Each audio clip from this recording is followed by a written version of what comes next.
Arts in Depth is brought to you in part by Riverside Theater, Vero's professional theater at Riverside Park. Call the box office at 772-231-6990 or visit riversidetheater.com.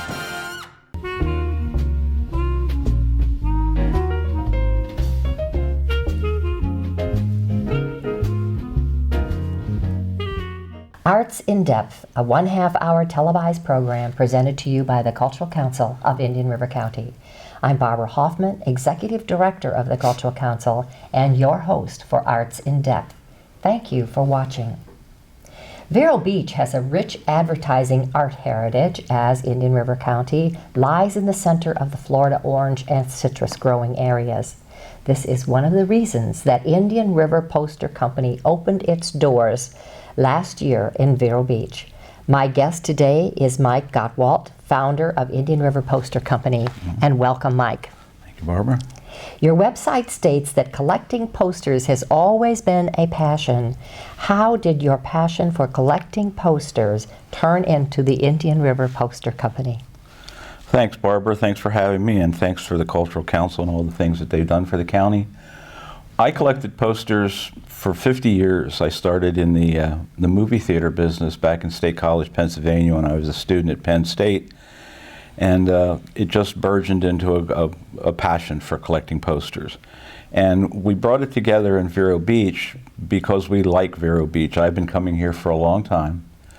First came to Florida in 1952, believe it or not. My parents used to come here every couple of years for a vacation. And our family has come to Vero Beach for about the last 20 years. My wife and I retired from a career working for the Navy in 2012 and decided that we would, along with our son, turn our passion for posters into a business. And Vero Beach is a really cultural rich area. As you well know, the people here really appreciate art, and we just thought that it was a perfect place to give this place a try. My son, who is out of the country right now, is the actual owner, if you will, or the head man. His career, his education is in arts. He was a American Studies major for his master's at Penn State, and he actually did his thesis on railroad calendar art. So it's something that he enjoys as well. And we hope to make this a long-term proposition, and so far it's gone very well. Well, we're excited to have you in our community. I spent a lot of time on your website in preparation for our interview, and I find your website absolutely fascinating. It is extremely educational. There is a very interesting history of vintage posters, of original posters, and posters as an art form, and it's moved from just an advertising medium to one of collectible art. Can you tell us a bit about this history? Sure. The history of posters as art really started in the 1880s of Paris, where they first perfected the art of what's called chromolithography, which is actually the art of printing posters on limestone sheets. And that's where a gentleman by the name of Jules Charest, who was both an artist and a printer, created the first great poster art. And among the people that he did printed art for were Toulouse-Lautrec and Alphonse Mucha, and folks like that who were really legendary artists of the time and still today. Well, that's fascinating that you had so many of the great artists that we know today and recognize today throughout history have been poster artists. We're going to be back after a short break talking with Mike Gotwalt about the Indian River Poster Company.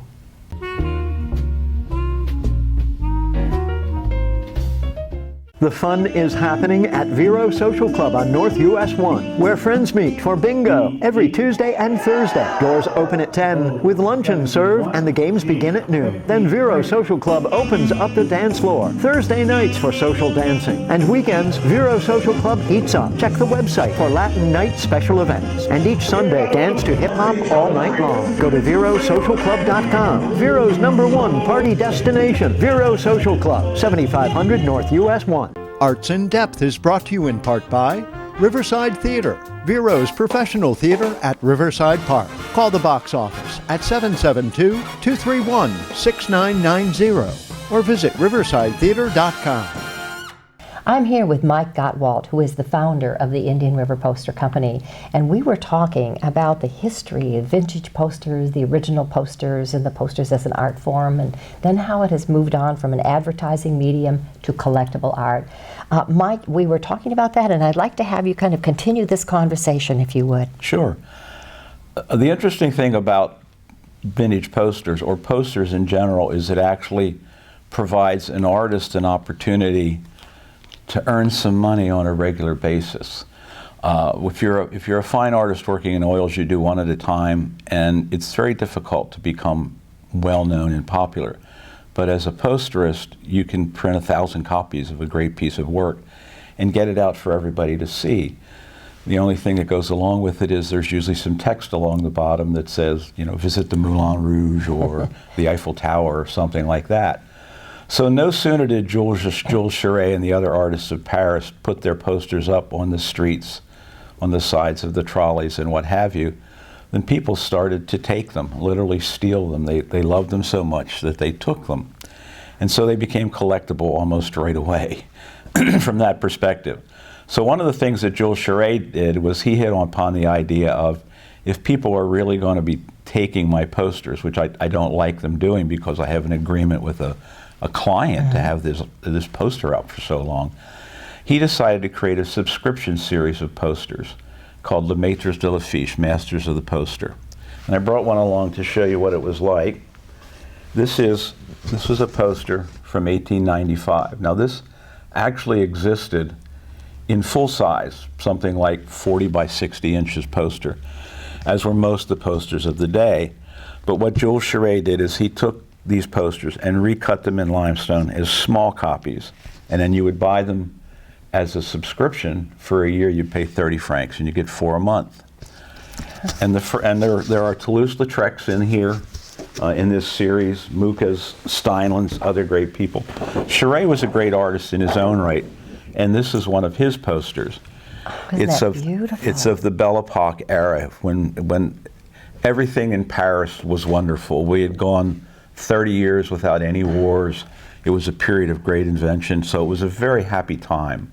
And his posters reflect that, as do most of the other great artists of the time. After the 1890s and moving into the 1900s, there were other great poster artists that came along.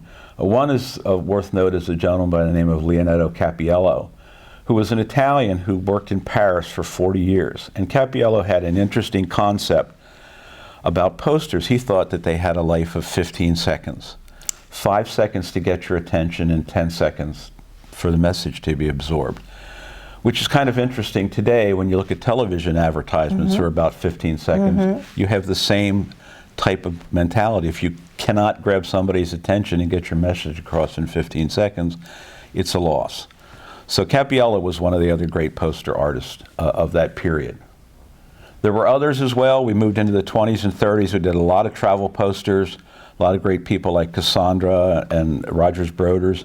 And then in the 50s, the United States became very popular with 4 great artists called the Madmen, who worked on Madison Avenue as artists, not the guys in a TV show. How interesting. We're going to continue this history when we return after a short break. Join Marsha Littlejohn nightly at 5 and 9 on VeroBuzzTV.com.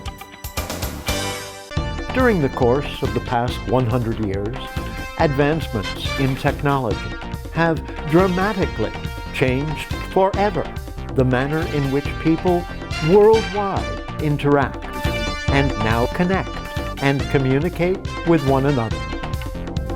Welcome, Buzz TV. Hi, I'm Carolyn. And I'm Jim. Together we are the Live Now real estate team at RE/MAX Associated Realty. We know the Sebastian area real estate market very well, and we also know that buying or selling a home can be very serious business. But together we can reduce the stress and even have fun in the process. Along with our hundreds of satisfied clients, we really want you to live now and be happy too. Contact us at thelivenowteam.com. See you soon.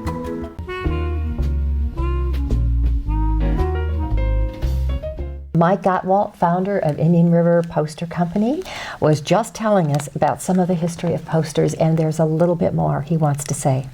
Well, I just wanted to mention that in the United States, we were not dominant in the poster business until after the Second World War, and then we became the dominant player with artists like McKnight Kauffer, Joseph Binder, Stan Galley, and the fourth one escapes me right now, but there were 4 guys on Madison Avenue who were legendary artists. Oh, David Klein. And they did work for TWA and Chrysler and all the airlines, and they became very dominant players, and they set the tone for the whole poster generation that followed. And even today, posters are very popular. Louis Vuitton uses a lot of posters in their sporting events, and there's a modern artist named Razia who's very well regarded for the work that he does. That is absolutely fascinating. I had no idea of the history of posters. Thank you. Movie posters in your collection predate 1975, many coming from the golden age of Hollywood studios from the 1930s to the 1960s. Advertising movies during that time was very much different than today. Please tell us about the movie posters. Movie posters is where I started. I ran a movie theater in the 60s in State College, and so I was able to accumulate a fairly significant collection of movie posters. And back in the day, when I was young, all the movie theaters were downtown, and we called them palaces. Great movie theaters with huge marquees, big foyers, lobbies, what have you. And movie posters at that time were designed to catch the eye, much as Capiello mentioned, catch the eye of people walking by on their way to lunch or shopping or what have you, or riding by in a car and a bus. And the whole idea was to grab your attention. We have to remember that back in the 30s and 40s, there was as many as 10 to 15 new movies coming out every week. And there was no television to advertise them. So you had to rely on very small ads in the newspaper or posters to grab the people to come in and see the movie. And so that was a very important part of the business. In today's world, we still have movie posters. If you go to one of the multiplexes, you will see the standard movie poster, which is known as the one sheet. It's displayed all around the front of the multiplexes today. But in the old days, they would be facing outward at the street. So you could see them and you could say, oh, look, here's a new movie with Clark Gable or Gone with the Wind or Humphrey Bogart or whatever, and that would bring people in. And there were several types of movie posters. The standard was the one sheet. Everybody should know what they look like. It's 27 inches by 41 inches. Standard size has never changed. That's always the size one sheet. But there were other products. Once you got into the lobby, but before you actually bought your ticket, they would have things called lobby cards. And this is a lobby card from a very famous movie called The Third Man, 1949 with Orson Welles. And the purpose of the lobby card was just to give you a little glimpse of the movie. If you know the movie at all, this is a very famous scene. This is the climactic scene of the movie. And so the idea was to get the customer to close the deal, if you will. The poster got them to stop and look, and then they went in and they wanted to see some more. And there would be a series of 8 of these that would be in the lobby that would draw your attention to what the movie was all about. That is absolutely fascinating. And there were insert cards as well that are collectibles? There are. Movie posters come in a variety of sizes, and I will show you here something this is called an exhibitor's campaign book, also known as a press book. And if you ran a movie theater, you would get one of these well in advance of when you were going to show the film. And the purpose of the press book was to give you advertising materials. So here are all your posters. And you could decide which ones you needed to have based on the particulars of your theater. They could be as small as a one sheet, they could be as big as a billboard, 24 sheet, and anywhere in between. And you also could get lobby cards. I'm going to discount, this doesn't show them, but lobby cards were for the smaller theaters. There used to be neighborhood theaters, remember those? The small neighborhood theaters that you used to go to? Well, they didn't have the big foyers and the big lobbies like the downtown theater, so they would use smaller posters. Okay, we're going to come back and talk more about this after a short break. Arts in Depth is brought to you in part by Riverside Theater, Vero's professional theater at Riverside Park. Call the box office at 772-231-6990 or visit riversidetheater.com. The Furniture Man is a locally owned business that has served the needs of the community of Vero Beach and Indian River County for over 30 years. Here at the Furniture Man, we offer fine pieces to furnish each and every room of your home. Specializing in Floridian style, come browse our selection of bedroom, dining room, patio, and living room. Come explore over 10,000 square feet of showroom where you can find mattresses, recliners, sofas, dining, and more. Visit us at 673 US 1 in Vero Beach, Monday through Saturday for all of your furniture needs.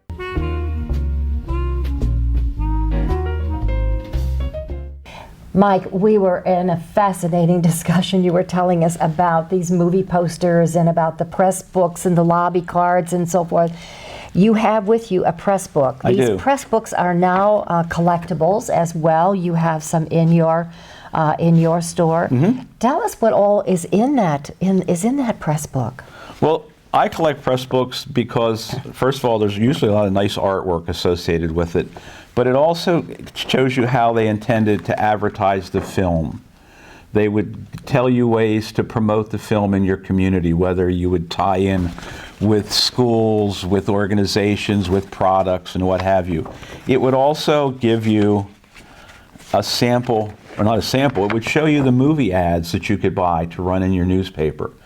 Depending on how big an ad you wanted to run, you would usually run a big ad the first day the movie started, and then you would fall back to smaller ads after that, and you would order these. They would send them to you based on what you like. It would also have suggested articles that you could put in your newspaper so people could read about the film and learn a little bit more about it. And then, of course, as I said earlier, the posters as well. One of the fascinating things you could get with a movie was an interview record with the stars. So you would get a record and you would get a script. And on the record would be the actual star giving the answers to your questions. So you could be here in Vero Beach and you could say, "Hi, I'm so-and-so, and I have in the studio today Humphrey Bogart, and we're going to talk about his new movie," and you'd hear Humphrey Bogart answering all your questions. Oh my gosh. Oh my gosh. So it was a great way to promote the film. That's really exciting. Do the theaters today get the press books? I'm not really sure how it works today, but there's the difference between the theater that I run, which was called Second Run. I had a neighborhood theater, and so I was pretty much on my own. The modern theaters today, most of their campaigns are run by the distributor. So, for example, with Star Wars, which is out right now, you go to the theaters in town that are showing Star Wars, and it's highly likely that the distribution company gave them all their advertising material and told them how to advertise. Because the deal that you usually have when you have a first-run film is the distributor pays for everything, and then you get a certain percentage back, and they get everything else. Okay. The people who created posters were great artists, as you said. Can you tell us about some of them that are represented in your gallery today? Well, absolutely. There were many. McKnight Kauffer was an American artist who probably was one of the most famous of all time. He came out of Wyoming in 1915 and went to Europe, and he worked for London Transport for 25 years. And he was celebrated as a great artist, not a posterist. And he had many shows and really created some great styles of art that is well regarded even to this day.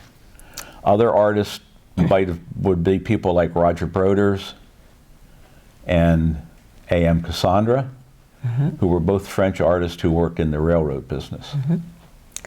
Well, we want to hear a little bit more about that, and also I want to get into restoration when we return after a short break. Join us for an adventure weekdays at 4:30 and 8:30 on Buzz TV Network. The fun is happening at Vero Social Club on North US 1, where friends meet for bingo every Tuesday and Thursday. Doors open at 10 with luncheon served, and the games begin at noon. Then Vero Social Club opens up the dance floor Thursday nights for social dancing, and weekends Vero Social Club heats up. Check the website for Latin night special events, and each Sunday dance to hip-hop all night long. Go to VeroSocialClub.com. Vero's #1 party destination, Vero Social Club, 7500 North US 1. Arts in Depth is brought to you in part by Riverside Theater, Vero's professional theater at Riverside Park. Call the box office at 772-231-6990 or visit riversidetheater.com. Mike, we were learning about some of the artists that you have posters of in your studio, in your gallery.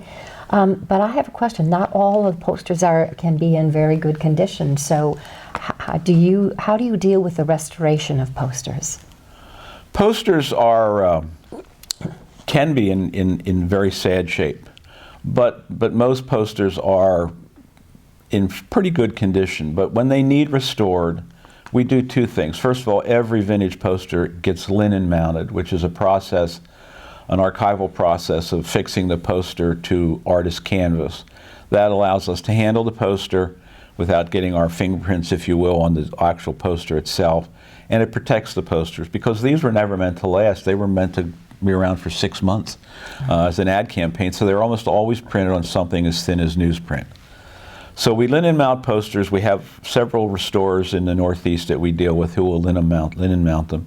And if there's any restoration that's required, they can do it. They can do amazing work. Most of the time it's just touching up with watercolors, any cracks in the paint or things like that. But they can replace pieces of paper. If it's a tremendously valuable poster, it can look pretty horrible before they restore it. But if it's the only copy that's known, they'll do it, and when it's finished, it'll look like it did originally. You can tell it's restored. There's ways to tell, but they can restore it to like new condition. Tell us about your Vero Beach gallery. Well, our gallery is in Pelican Plaza, over on A1A. We're about a mile north of the intersection of Beachland and A1A. A great little gallery and a great little place. We have plenty of free parking out front, and we have posters there for display. All of our inventory is there most of the time, and we do exhibitions every 2 weeks, so there are new posters hanging on the wall every 2 weeks. But when you come to the gallery, we'll show you everything in the gallery if you like. It can be a 30 to 45 minute experience, but we enjoy showing posters to people, and it's a great way for you to discover those that you really like. Your gallery is really beautiful. I like the way that it's laid out, and Thank it's you. very comfortable to come in. Tell us again about some of the other artists that you have posters of. Well, we have posters from all of the madmen, Joseph Binder, David Klein, McKnight Kauffer, and Stan Galley. We have a lot of posters from the great artists from France and England in the 30s and 40s. Again, Cassandra is one of the most famous and most influential artists. Some of his works, posters, sell for $500,000. This can be some serious collecting. This is not a passive hobby for people who just have a passing interest. There are some various serious work in the poster business. And how can people learn more about your gallery and Indian River Poster Company? Well, of course, they can stop by, which we'd love to see them. We're open every day except Sunday, roughly from 5 to 10, Saturday till 3. We have a website, www.indianriverposters.com. That's all one word. And if you visit the website, you can learn quite a bit about the artists, the collecting of posters, how they're restored. And you can see everything in our inventory with a little bit of a story about every poster, so you can become familiar with its story. And a lot of cases, they're great stories. Terrific. And we will be back shortly after a break. Buzz TV Network is now the fastest growing new media outlet in Florida. Watch BuzzTVNetwork.com. Stop by Patty's Printing and Graphics in downtown Vero Beach. Owner Patty Callahan prints it all, from color and black and white copies to blueprints, banners, signs, prints of paintings, and fine art. Patty makes restorations and creates outstanding graphic designs. Call Patty at 770-1521 or stop by Patty's Printing and Graphics at 2345 14th Avenue. Stop by for all of your printing needs at Patty's Printing and Graphics, across from the old railroad station in downtown Vero Beach.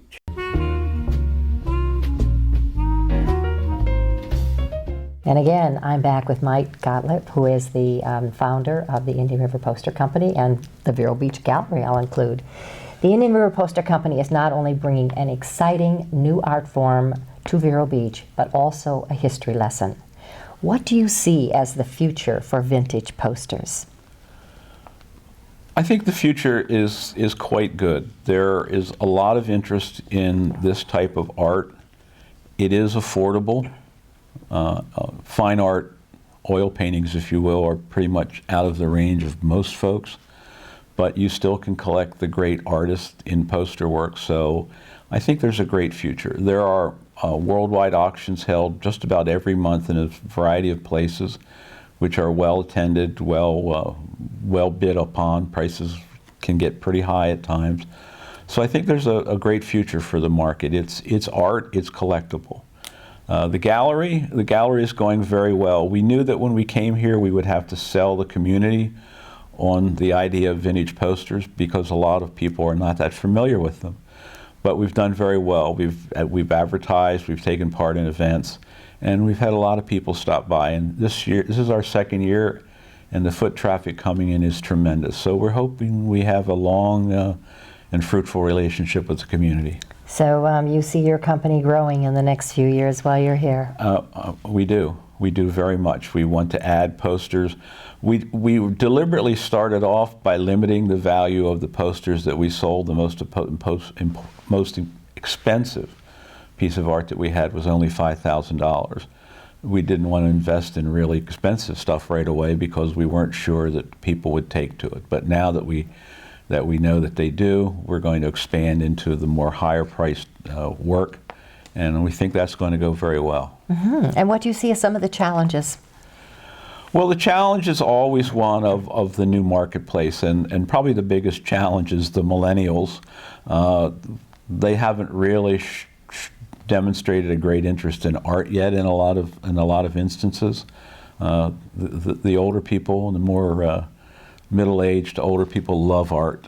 So part of the deal was to get the millennials involved in poster collecting. Great. Is there anything else that you'd like to tell our audience about the Indian River Poster Company and its Vero Beach Gallery? We invite you to stop by. We'll give you a nice demonstration of poster as an art form and provide you with a good hour of fun. So please stop by. Great. And thank you, Mike Gotwalt, founder of the Indian River Poster Company and its Vero Beach Gallery, for talking with us today. And I thank you, viewers, for watching Arts in Depth, brought to you by the Cultural Council of Indian River County. Arts in Depth is brought to you in part by Riverside Theater, Vero's professional theater at Riverside Park. Call the box office at 772-231-6990 or visit riversidetheater.com. Hi, I'm Carolyn. And I'm Jim. Together we are the Live Now real estate team at RE/MAX Associated Realty. We know the Sebastian area real estate market very well, and we also know that buying or selling a home can be very serious business. But together we can reduce the stress and even have fun in the process. Along with our hundreds of satisfied clients, we really want you to live now and be happy too. Contact us at thelivenowteam.com. See you soon. Get them out, hold them up. That's your sideline pass is good now, right here on Buzz TV, coming to you every Tuesday through Friday, where we'll have a coach's show with Coach Jankowski as we break down all that's happening with Vero Beach High School football. And then we're also going to have the Sports Buzz show, where we're going to talk about local and national trending topics. And maybe some of his diet and how not to eat like him. Be like me, coming straight out of Indian territory. It's the Sideline Show, and you can find us right here on Buzz TV. Stop dirty, unread newsprint clogging our landfills with waste. Go green. Save a tree. Watch Buzz TV.